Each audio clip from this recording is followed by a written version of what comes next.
43 से 560 कैसे महंगा हो गया। बेरोजगारी कहीं नहीं है। आज जो पढ़ने वाले हैं उनको आज भी नौकरी मिल रही है। सरकार प्राइवेटाइजेशन कर रही है। वो प्राइवेटाइजेशन में जब सरकारी आदमी जब उतना काम नहीं करेगा तो उसको प्राइवेट में देगा, प्राइवेट में काम करेगा आदमी। खाली चिल्लाने से और किसी पार्टी को बदनाम करने से। सर आपका नाम क्या है? मेरा नाम विनय कुमार सिंह है। मैं यही विनय जी आप क्या कह रहे थे, अपनी बात बताइए। मैं ये कह रहा हूँ कि मैं सुनते चला आ रहा हूँ कि सिलेंडर इतना महंगा हो गया, सिलेंडर इतना महंगा हो गया। जब सिलेंडर इंडियन का हम भराना शुरू किए थे 1985 में, तब सरकार कांग्रेस की थी और कांग्रेस की सरकार में 43 रुपया, केवल 43 रुपया का सिलेंडर मैं भराया हूँ। अब 560 रुपया से सिलेंडर जब भराना शुरू किया तब जनता भाजपा की सरकार आई, तो 43 से 560 कैसे महंगा हो गया। दूसरी बात, रात रात भर सिलेंडर का हम लाइन लगाते थे, हमारी ड्यूटी छूटती थी, हमारी दिहाड़ी जाती थी। वो कौन देगा? वो महंगाई कहाँ जाएगी? 3-3 दिन लाइन लगाते थे, उसके बाद हमको जाकर सिलेंडर मिलता था, नहीं तो वो ख़त्म हो जाता था। ऐसा सिलेंडर में मिलता था। कौन कहता कि सिलेंडर महंगा हो गया? महंगाई ज़्यादा हो गई है, बेरोजगारी ज़्यादा हो गई है। बेरोजगारी कहीं नहीं है। आज जो पढ़ने वाले हैं उनको आज भी नौकरी मिल रही है। और रोजगार, नौकरी ही केवल रोजगार नहीं होता है। रोजगार अपना बिजनेस भी रोजगार होता है, प्राइवेट पे काम करना भी रोजगार होता है, खेती करना भी एक रोजगार होता है। करने वाला हो तब तो। खाली चिल्लाने से और किसी पार्टी को बदनाम करने से आगे आदमी नहीं बढ़ पाएगा। विकास करना होगा। आज जो सर मेरा एक सवाल है, जो प्राइवेटाइजेशन है इस पे आप क्या कहेंगे? जो सरकार प्राइवेटाइजेशन कर रही है इस पे आपका क्या कहना है? सरकार प्राइवेटाइजेशन कर रही है। वो प्राइवेटाइजेशन में जब सरकारी आदमी जब उतना काम नहीं करेगा तो उसको प्राइवेट में देगा, प्राइवेट में काम करेगा आदमी। जब सरकारी आदमी काम नहीं करेगा तो क्या करेगा? जब सरकार में आदमी नहीं काम करेगा, लोग इधर उधर घूमेंगे, सीट पर नहीं बैठेंगे, तो फिर कौन देखेगा? तो फिर प्राइवेट में जाएगा। प्राइवेट में सुविधा अच्छी है, प्राइवेट में व्यवस्था अच्छी है। आप उठाकर देख लीजिए। आज बॉम्बे में बिजली विभाग को यहाँ देखिए कितनी कटौतियाँ होती थी। अब तो योगी जी की सरकार जब से आई है तब से लाइन, बिजली, बत्ती हर गांव में कोने कोने मिलना शुरू हो गया। इसके पहले इतनी कटौती होती थी, रात रात बैठ करके समय बिताना पड़ता था। और आज देखिए जहाँ प्राइवेट में बिजली विभाग को दे दिया गया, वहाँ पर देखिए बॉम्बे उम्बे में सबको दे दिया गया। कितनी अच्छी व्यवस्था है, सस्ती की सस्ती बिजली भी है और 24 घंटा बिजली भी है। जी बात तो सही है। तो सर और आपका क्या मानना है, इस बार जो हनुमान जी के आशीर्वाद किसको मिलेंगे? इस बार हनुमान जी का आशीर्वाद जिन्होंने राम जी को लाया, आशीर्वाद उन्हीं को मिलना चाहिए। सर राम जी को तो सुप्रीम कोर्ट लाया, आप नहीं, राम जी को सुप्रीम कोर्ट तो लाया, वो तो कोर्ट और अदालत का मैटर था, लेकिन उसके लिए प्रयासरत भी तो कोई रहा होगा। प्रयासरत भी तो कोई रहा होगा, मंदिर भी तो कोई बनवाया होगा। तो जो बनवाया है, जो उनको वहाँ स्थापित किया है, जो इतनी जनता को वहाँ पर जितनी जनता को वहाँ सह दिया है कि हाँ भाई दर्शन करो, तो जो लाया है उसी को जाएगा आशीर्वाद, तो उसी को जाएगा, पक्का जाएगा। भगवान का आशीर्वाद उसी को जाएगा, वो भगवान की भक्ति करेगा, दूसरे को नहीं जाएगा। जो भगवान का अनादर करेगा, भगवान उसका अनादर करेंगे। सर आपका नाम क्या है?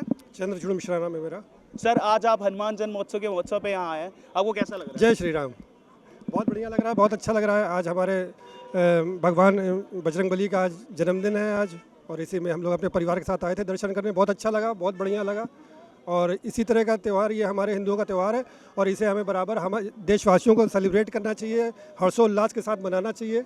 बस यही कहना चाहता हूँ। सर यहाँ पे क्या आपको परिवर्तन लग रहा है पहले के मुकाबले और अन्य सरकारों के मुकाबले, और आज की सरकार कुछ परिवर्तन है। 2014 के बाद जो हमारी पहले जो स्थिति थी और इससे अब की स्थिति में ज़मीन आसमान का फ़र्क है। पहले हमें कोई पूछता नहीं था, रामलला हमारे टेंट में पड़े हुए थे, कोई पूछ नहीं रहा था 70 सालों से। और उसके बाद आज हमारा भव्य मंदिर तैयार हो गया। आज बजरंगबली और कृपा से सब हिंदुओं को फिर से एक सर उठा के चलने का मौका मिला है और परिवर्तन है। और आगे भविष्य में मैं ईश्वर से प्रार्थना करूंगा कि ये परिवर्तन और हो और हिंदू और जागृत हो और हम सब मिलजुल कर इस देश को आगे बढ़ाएं, यही मेरी कामना है। सर लोग कहते हैं कि महंगाई बहुत बढ़ी है, आप इसके बारे में क्या? महंगाई कोई नहीं है, महंगाई पहले भी थी, महंगाई अभी भी है। और जब बड़े लक्ष्य की ओर जाते हैं तो ये सब बातें बहुत छोटी हो जाती हैं। इसका कोई मायने नहीं रहता है, इसका कोई मतलब नहीं रहता कि महंगाई है। और सिलेंडर पहले भी आदमी रोता था, अभी भी है, कोई वो नहीं है। हर आदमी मेहनत करे, ईमानदारी से कमाए खाए तो महंगाई नहीं है। और अपनी चादर के हिसाब से अपने पैर फैलाए तो कोई महंगाई नहीं है। अगर अपनी चादर के हिसाब से आप बाहर करेंगे पैर तो आपको महंगाई नज़र आएगी और आपको हर चीज़ महंगी लगेगी।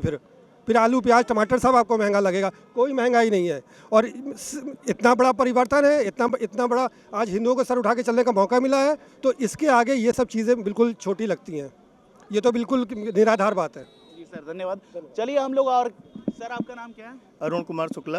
सर आपको क्या लगता है जो हनुमान जन्मोत्सव आज हो रहा है, इस मामले में आपका क्या विचार है? पहले तो आज हनुमान जन्मोत्सव की बहुत बहुत हार्दिक और शुभकामनाएं, और आप सब लोगों को भी बहुत बहुत हार्दिक शुभकामनाएं। आपको भी सर।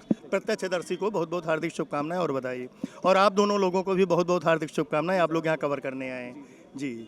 तो आपके सर क्या विचार हैं कि और जैसे कि अन्य सरकारों से या फिर इस बार सरकार में जो उत्सव मन रहा है, जो अन्य सारे धर्मों के उत्सव थे या फिर फेस्टिवल्स थे, उसके मुकाबले आज के त्योहारों में आज का क्या लगता है आपको? जैसे हनुमान जयंती का तो शायद ही कभी इतना था, आप क्या कहते हैं इसमें? देखिए, ये हनुमान जन्मोत्सव जो अब मनाया जा रहा है 550 वर्षों के पश्चात में, इस प्रकार का भव्य हनुमान जन्मोत्सव हर जगह मनाया जा रहा है, पूरे देश में मनाया जा रहा है, पूरे विश्व में मनाया जा रहा है।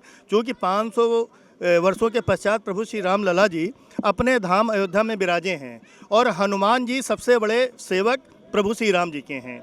और ये हमारा भारत देश अब अखंड भारत और हिंदुत्व संप्रभुता की ओर बढ़ रहा है। सारा जो सोया हुआ हिंदू समाज था अब जग गया है, और भगवान हनुमान जी ये तब थे, आज हैं, सदैव रहेंगे, ये अनंत हैं, इनका न कोई आदि है न कोई अंत है, ये भगवान भोलेनाथ के अवतार हैं। और यही एक ऐसे हनुमान जी हैं जो पूरे विश्व में पताका हिंदुस्तान का लहरा रहे हैं और लहराएंगे। आपने इसके पहले भी गीता, पुराण, शास्त्र, दुर्गा जी सब के देखा होगा, हर जगह पर हनुमान जी, यानी कि अर्जुन के जब युद्ध चल रहा था कुरुक्षेत्र में, तो उसमें भी रण क्षेत्र में वो युद्ध भगवान श्री कृष्ण के साथ में ध्वजा लेकर के बैठ गए थे। तो हनुमान जी सदैव सनातन के साथ हैं, सनातन के साथ रहेंगे, और अब सनातन धर्म की जय जयकार होना है। हिंदू अब हिंदुस्तान, हिंदू राष्ट्र की ओर बढ़ रहा है, और ये हनुमान जी साक्षात गवाही आज की तारीख में है कि आज जो हनुमान जी का जन्मदिन मनाया जा रहा है, जन्मोत्सव मनाया जा रहा है, ये पूरे विश्व में किस तरीके से भगवा लहरा रहा है।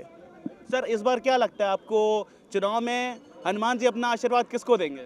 हनुमान जी आशीर्वाद उसी को देंगे जो सनातन धर्म की बात करेगा, जो भगवान श्री राम जी को स्थापित किया है, जो भगवान श्री राम की बात करता है, जो अखंड संप्रभुता को बनाने की बात करता है, जो सर्वधर्म समाज की बात करता है। यानी कि इस समय करता कौन है? वो भारतीय जनता पार्टी कर रही है, आदरणीय हमारे नरेंद्र मोदी जी कर रहे हैं, अपने मुख्यमंत्री योगी आदित्यनाथ जी कर रहे हैं। आप देख रहे हैं कि पूरे विश्व में अगर नाम किसी का है तो हिंदुस्तान में नरेंद्र मोदी जी का है। वो सनातन धर्म को लेकर के है, और भगवान प्रभु श्री राम की प्राण प्रतिष्ठा तो अयोध्या में हुई अपने धाम में, इसके बाद पूरे विश्व में भी होना शुरू हो गया है। सर एक प्रश्न मेरा और है, जैसे कि चुनाव के टाइम के है तो मैं पूछना चाहता हूँ, जब कोरोना काल था जी, तो कोरोना काल में कांग्रेस ने कहा था कोरोना कुछ नहीं है, तो आपका क्या मानना है इसमें कि वो सही कह रहे थे? नहीं, देखिए, कोरोना इतना विभत्स कार्यकाल कोरोना का जो हम सब लोगों ने जीवन में देखा है, ईश्वर ना करे कि कभी किसी पीढ़ी को देखना पड़े। उसमें न कितने हमारे भाई बहन हैं जिन्होंने अपनों को खोया है, किसी ने अपने पति को खोया है, किसी ने अपने बेटे को खोया है।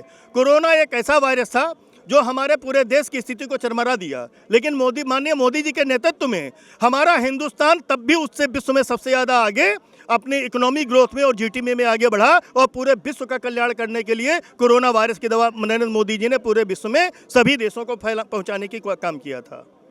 धन्यवाद सर।